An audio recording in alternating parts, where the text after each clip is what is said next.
Adler named his theory individual psychology. He used this term to express the holistic conception of human being as a single, indivisible, self-consistent and unified entity.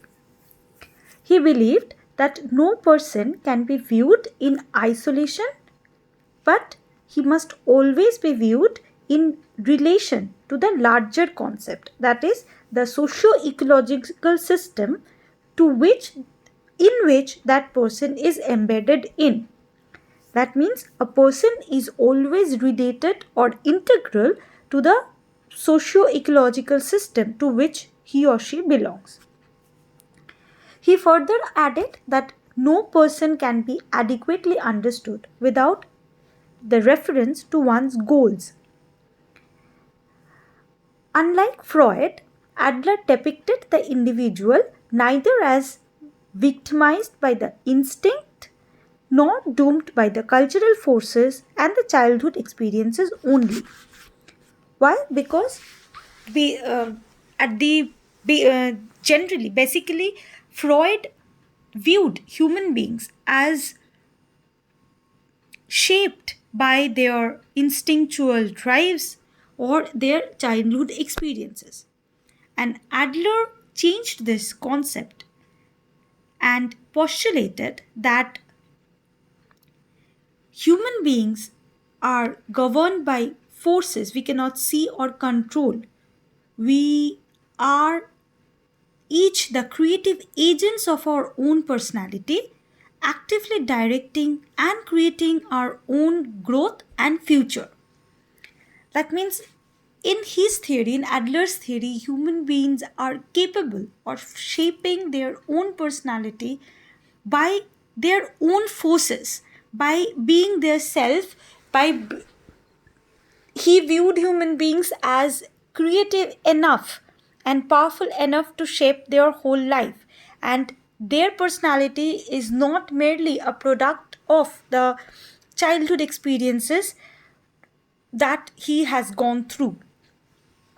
His theory has important themes like all humans are inherently social beings, motivated primarily by social norms and social needs. The theory had the focus on the ability of the individual to shape their destinies, to overcome primitive drives in striving for more fulfilling lives, and improve themselves and world around them through self-awareness.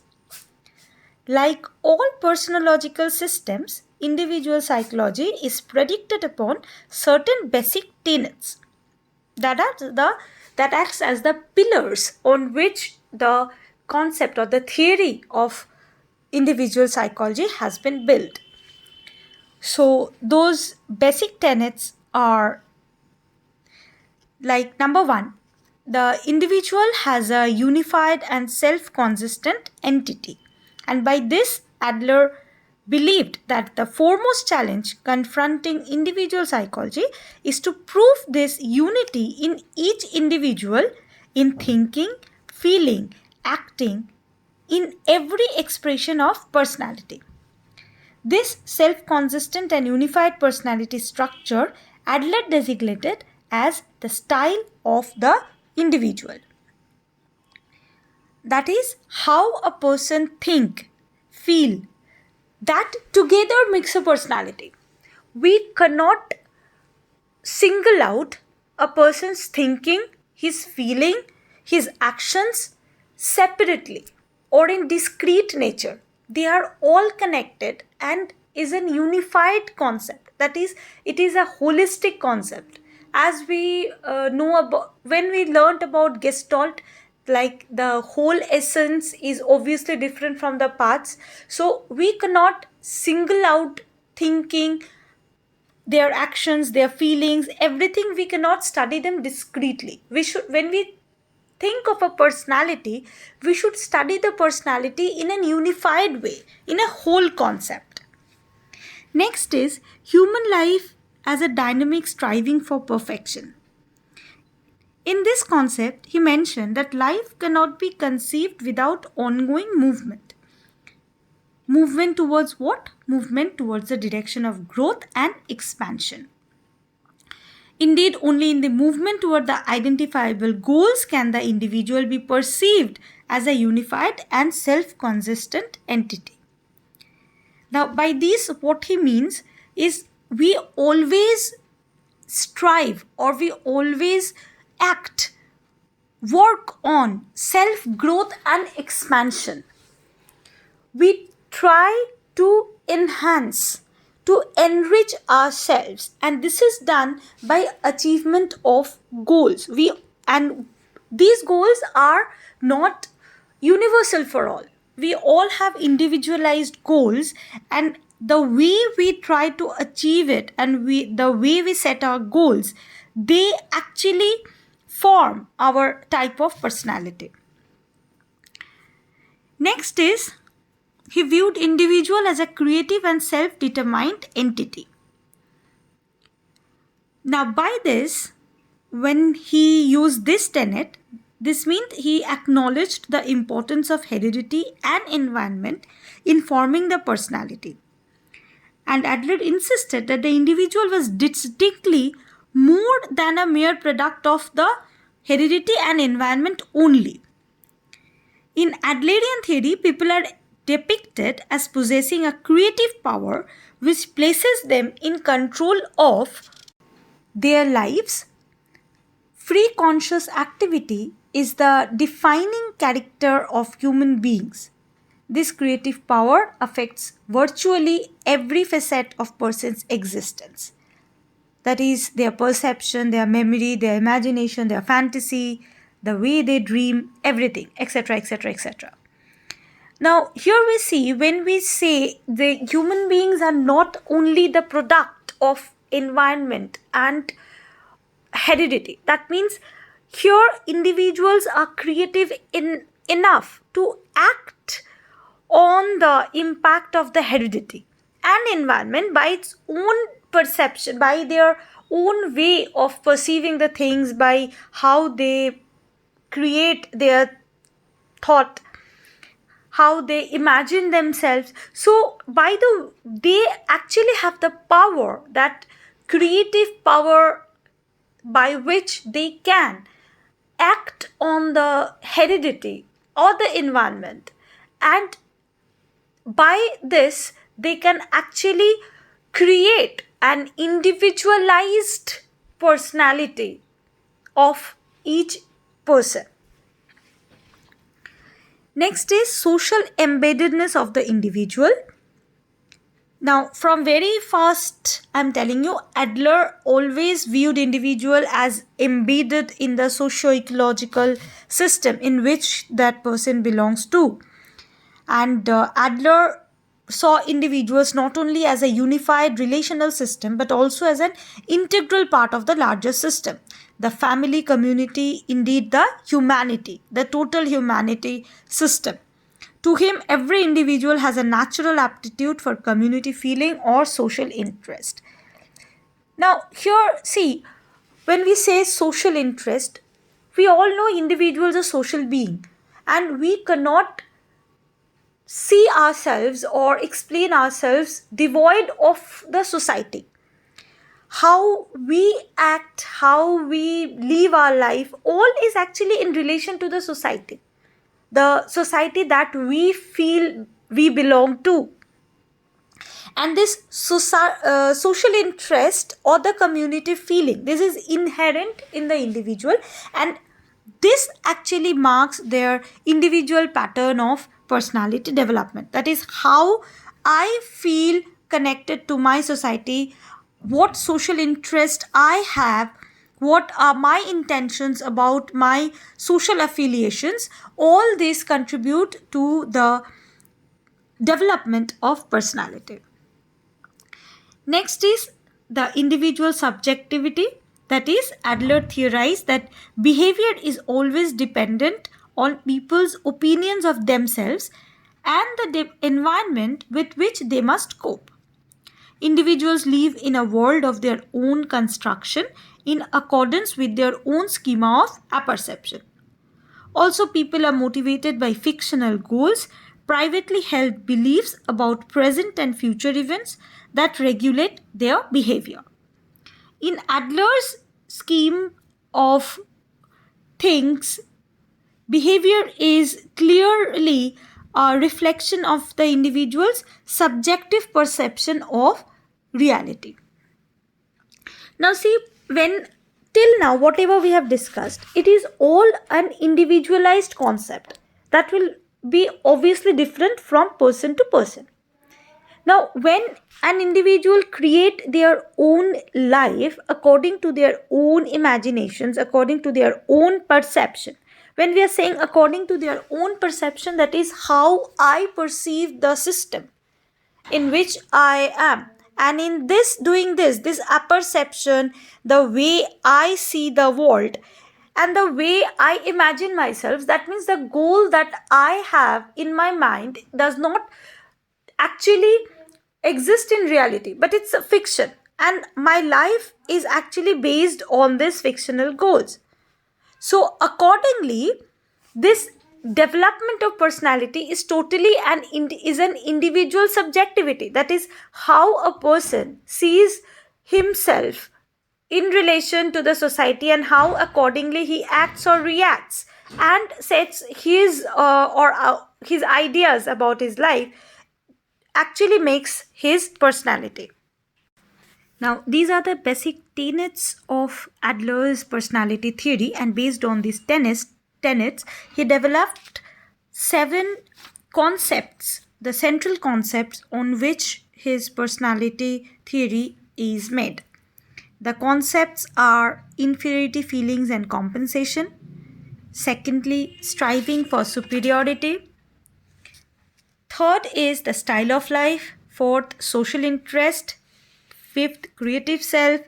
Sixth, the order of birth. And 7, the fictional finalism.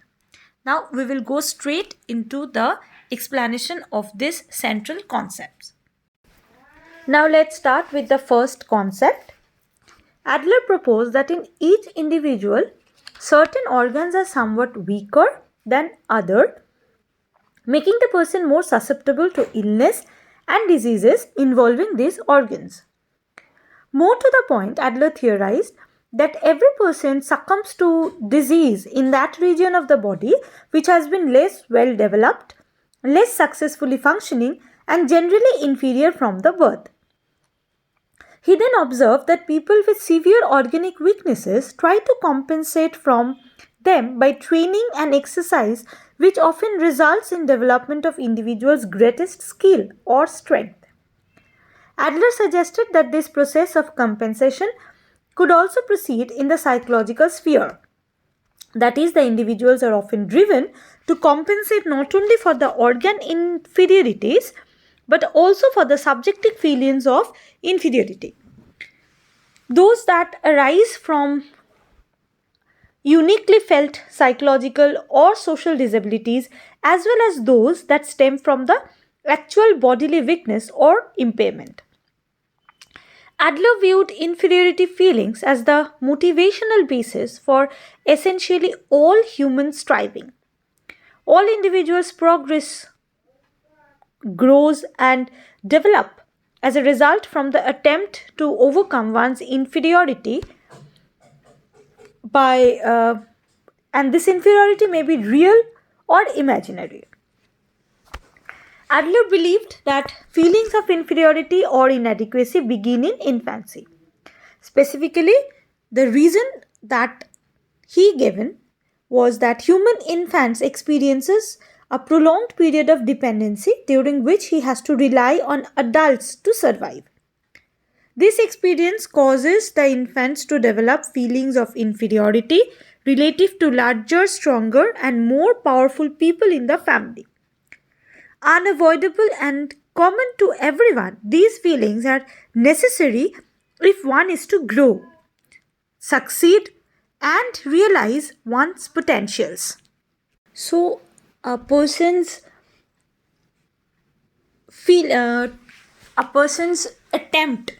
efforts to compensate their inferiority feelings, and this inferiority feelings, be it real or imaginary, whatever, this compensation, the need to compensate the inferior parts or the inferior trait or the inferiority that person feels that he possesses, actually helps that person, every person, to grow, to succeed, and to enhance in their life, that is, to shape their personality.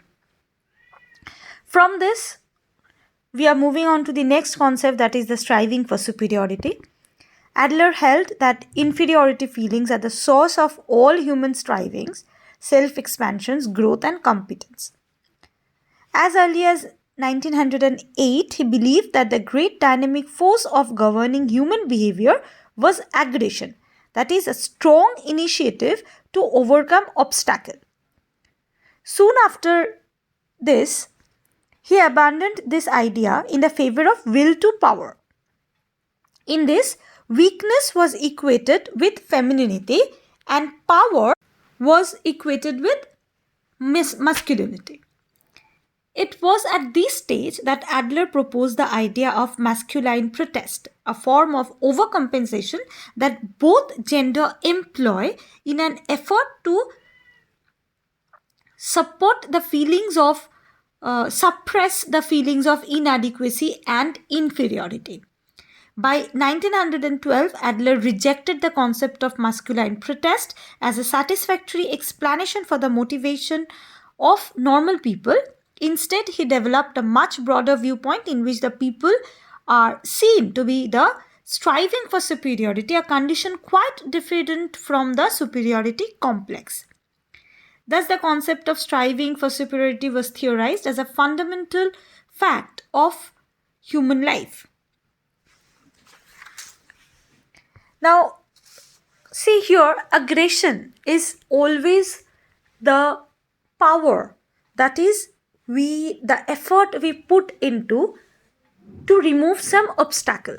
Aggression we do not see always in a negative way. It's not a negative thing. It's the power or the will that we use so that the obstacle, the hurdle in front of, be it of whatever nature, we try to overcome it. That is actually aggression. Now, when we see aggression like this, then why he changed this concept, because it is not only the aggression that you're putting, but also a will, a power, that is how you want yourself to move forward, that is your willpower to move forward in whatever form, in whatever be the hurdle, whatever be the obstacle, the willpower that comes from within, that actually compels the person to move forward and confront the hurdle in front of him. Now, whenever we see this as an orthodox concept, he taken the concept of masculine protest. Why masculine protest? Because masculinity has always been equated with power, that the power of the society is always held in the male hand, and whenever such kind of protest is made, it is viewed as something which is masculine. Why? Because females are generally viewed as the weaker part. So whenever they are also portraying some kind of powerful act, it is seen as a masculine act. And so it was named as the masculine protest. But this masculine protest is basically used by both the genders. So here this protest or the power or the will to protest, this thing has been named as a masculine protest because power or the way the society views the male, the way the society views the protest, or like this, when there is a fight, a more stable willpower, a strong willpower, everything is equated more with the masculine or the male members of the society. Now, from this, obviously, he changed the concept to the striving for superiority. Now, the striving for superiority obviously is different from the superiority complex. Why? Because when we are talking about complex, it is like you don't it's there in your mind. You create it. You act or not, that is not important, but you have that in your mind. But for the striving for superiority, it's like you're acting out for that superiority. You are acting to gain that superiority. So this was, as I said, was conceived to be innate and was found to govern our adaptation to the environment throughout our life. It remains for each individual to actualize these potentials in his or her own way. Now, next is the style of life. Now, actually, the style of life is actually an extension of the concept of striving for goal or that superiority. If we see that superiority as the goal, then that striving for superiority is extended in this part, in this concept, where it represents that most distinctive feature of the dynamic theory of personality. This is the flavor of the person's right, including not only his or her goal, but also the self-concept, feelings towards others, and the attitudes towards the world. In short, the style of life refers to the unique pattern of traits, behaviors, and habits, which, when taken together, define the particular route we have charted for ourselves in order to reach our life goal. That is the way I have decided to achieve my goal, my path. Everything is according to my traits, my habits, my ability. So, style of life is the basic essence of this theory. One's lifestyle is based on their efforts to overcome their unique sense of inferiority. See, this sense of inferiority also is unique. That is, it's also different from person to person. In Adler's view, the lifestyle is so firmly implanted by childhood that it is almost totally resistant to change thereafter. Of course, people continue to learn new ways of expressing their unique lifestyle, but these are merely elaborations and extensions of the basic structures that was laid down at an early age. The lifestyle is so formed, persists, and become the guiding framework for the later behavior. All of our psychological processes are organized into a unified goal and gain their meaning from context of their style of life. So he actually defined 4 different types of life. One is the ruling type, in which the individuals are assertive, aggressive, and active with little social awareness or interest. Such individuals are active but in an unsocial way and hence behave without the concern for the other's welfare. Dominating attitude is their chief characteristics. Just look into the name, it's the ruling type. So if you see it's like an autocratic ruler who works, obviously he works in the society, but his interest is in an unsocial way. It's for the self benefit, and he is more of a dominating type. Next is the getting type, in which the individual's attitude relate to the outside world in a parasitic manner. It's getting type. They always want to get something. So they actually cling to the outside world, as I've said, in a parasitic manner. That is, they always lean on others to satisfy most of their needs. Next is the avoiding type, in which the people have the predisposition, that is, they are neither sufficient social interest nor actively, they are not taking active part in the social life, and they rather lack that kind of social interest also. Fearing failure, their lives are marked by socially useless behavior of running away from the tasks of life. That is, they generally avoid the task or the way, the social interactions, the way we work with the society. they are avoiding type, so they are not so actively drawn into the society, and though they do not have that much of social interest also to work or mingle with the society. And the next or the last type is the socially useful type. Now it's already mentioned in the name. So in this case, the individual is the epitome of the psychological help. He is a person who embodies both a high degree of social interest and a high level of activity. They are cooperative and have the capacity to master the task of life.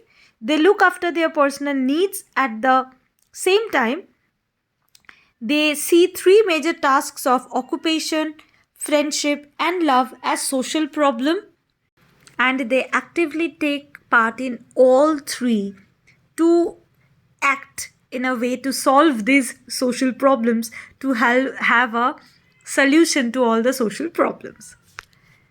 So next is the social interest. The next concept is the social interest. This name social interest, as we already heard about it in this when we are discussing about the different styles of life. Now, social influence or interest, it is that the human beings are social beings. And as I have already said, we must consider our relationships to others and to the larger socio-cultural context in which we live. And if we are fully understood, if we are to fully understand an individual, we should always refer to the community, to the society, to the relationships, to the members of the society to which that person belongs to. Adler considered the potential for the social interest to be innate. Since every human being has some amount of it, every person is social creature by nature and not by habit. As it's innate, that is, it's a born thing. That is, a person is born with a social interest. So obviously this is not something that is shaped by the environment, but it is a gift of nature that the person is born with. However, like any other innate predisposition, social interest doesn't emerge automatically but needs to be consciously developed. It has to be nourished properly through proper guidance and training. The development of social interest takes place in a social environment. Other people, initially the mother, then other family members, and those beyond the family, as the society or the interactions of the person extend and it increase, they all the members of the relations, they all contribute to this developmental process. Adler viewed that the father is the second most important source of influence in fostering the child's social interest. First, he must have a positive attitude towards his wife, his occupation, and society. In addition, the father's social interest must also manifest in his occupation and the relationship with his children. So, how he views his father or the members, how in a society where he interacts with individuals, so how he sees the other persons having their social interest with the members in the society, that actually gets manifested in the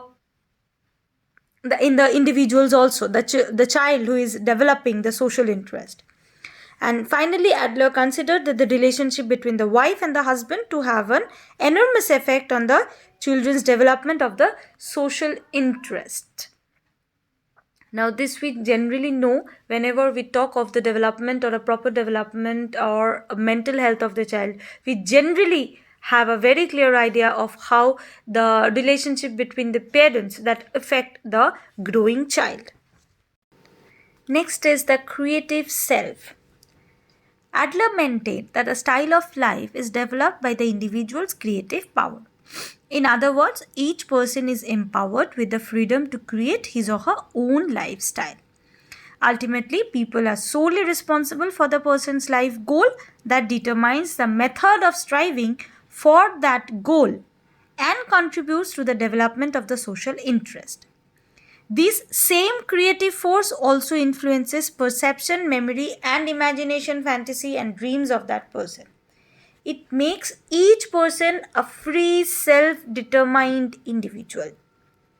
In assuming the existence of a creative force, Adler did not deny heredity and environment as determining forces in shaping human behavior.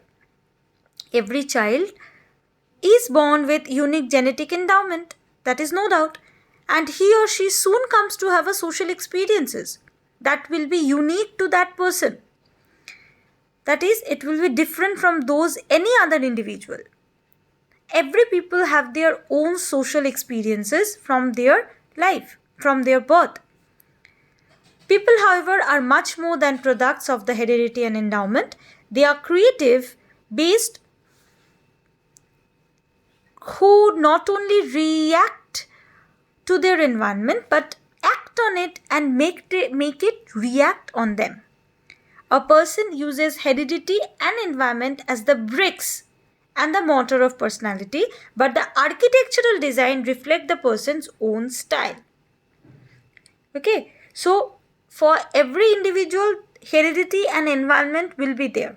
Everybody will be born with a genetic endowment and will have special social experiences, or the environment in which he will develop will have a impact on his behavior. Now this experiences and the genetic endowment is different, but this pattern is uniform or universal to all, and obviously this serves as the as the as it says that when a structure is built, if the personality is seen as a structure, so these are the elements. But how I will try, how I will imagine, or how I will make that construction, how I will visualize it, how I will actually, how I will make out my dream come true construction, that office or that house, that depends on my imagination. So same with the personality.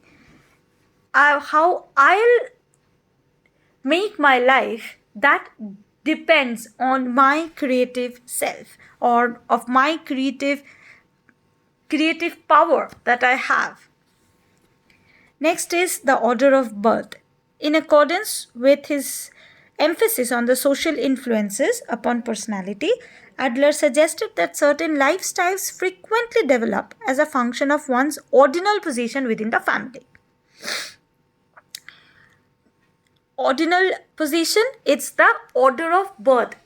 Now, it might seem little odd because in most of the cases now we see single child or two siblings, maximum of three, I guess. But when he theorized it, it was a time, and many Western countries till now, they have more than two siblings, 3, 4, 5. So according to him, this order of birth, this has an impact on the development of personality.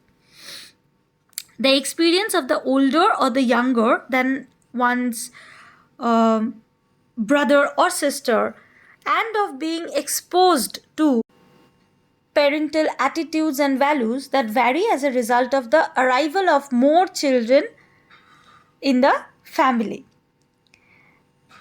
Additional education or specific circumstances create unique conditions of the childhood that profoundly influence the formation of one's lifestyle. Like when for the firstborn, when he sense or perceive the family, he is like the king because he was the only one at that time. And when a second boy or when a second sibling is born into the family, then that first boy is like that king dethroned, because till then he enjoyed all the attention or affection of the family members.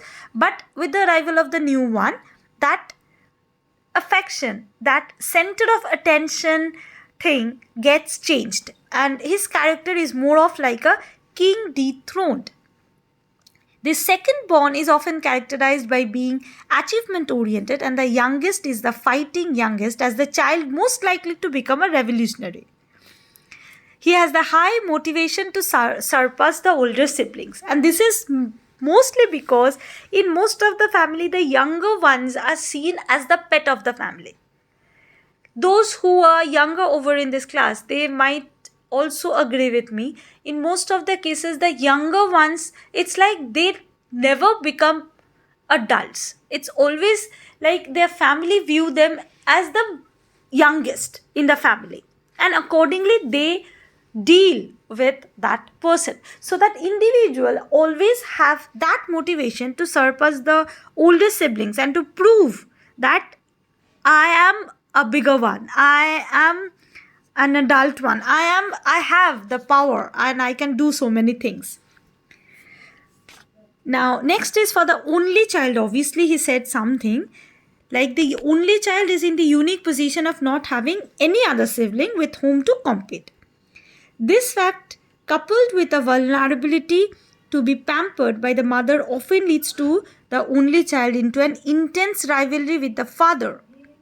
Dependency and self centeredness are the leading qualities of this lifestyle.